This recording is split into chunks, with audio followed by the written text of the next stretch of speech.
एक नज़र उठाकर हम अपने चारों ओर देखते हैं तो कई प्रकार के जीव जंतु नजर आ जाते हैं। कुछ जमीन पर रेंग रहे होते हैं, कुछ पेड़ों और जंगलों में रहते हैं, कुछ पानी में तैरते हैं तो कुछ हवा में उड़ते हुए नजर आ जाते हैं। लेकिन इन जीवों ने खुद को उड़ने लायक बनाया कैसे? कब और क्यों इन जीवों ने जमीन पर रहने के बजाय उड़ना शुरू किया?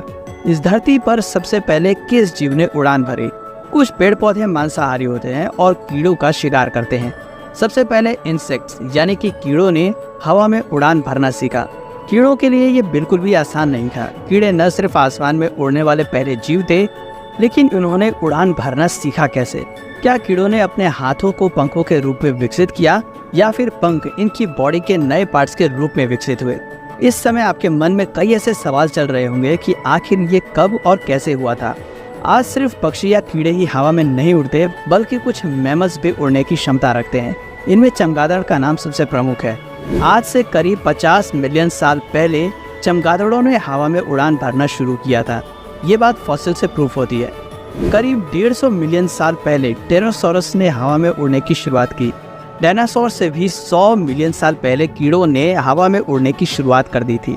साइंटिफिक रिपोर्ट से पता चलता है कि 325 मिलियन साल पहले इंसेक्ट्स ने हवा में पहली उड़ान भरी थी। दोस्तों, इस धरती पर कीड़ों ने 400 मिलियन साल पहले जन्म लिया था, जब धरती पर पेड़ पौधों का विकास हो रहा था। क्योंकि अन्य बहुत ज़्यादा जीव जंतु नहीं थे, तो ऐसा माना जाता है कि पेड़ों की पत्तियों को खाने के लिए इंसेक्ट्स ने उड़ान भरी थी। इससे ये भी पता चलता है कि उस समय में इंसेक्ट्स शाकाहारी हुआ करते थे, क्योंकि खाने के उनके पास कोई अन्य स्रोत नहीं थे। दोस्तों, ये तो हम जान गए कि कीड़ों ने उड़ना कब सीखा, लेकिन इनके पास पंख कैसे आए?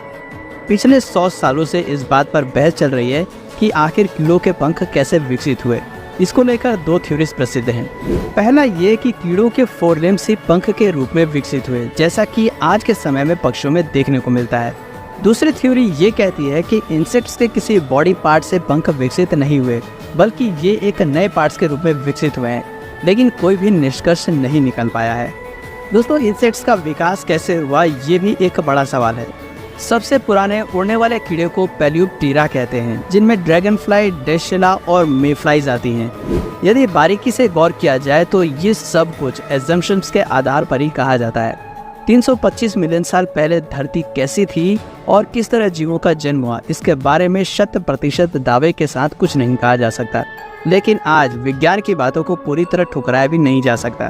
कीड़ों का जन्म कैसे हुआ, उन्होंने उड़ना कब सीखा, इसके बारे में आने वाले समय में भी कई थ्योरीज हमें देखने को मिलेंगी, जो अभी तक की गई रिसर्च के बिल्कुल विपरीत हो सकती हैं।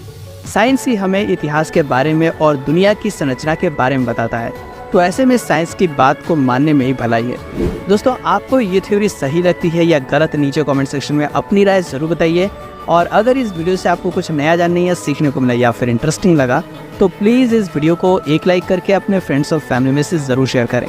और यदि आप इस चैनल पर नए हैं तो प्लीज़ इस चैनल को सब्सक्राइब करके बेल नोटिफिकेशन आइकन को ऑन कर लीजिए, ताकि हमारे आने वाले वीडियोज़ आप मिस ना करें। मिलते हैं फिर किसी वीडियो में नए टॉपिक के साथ। तब तक के लिए नमस्कार।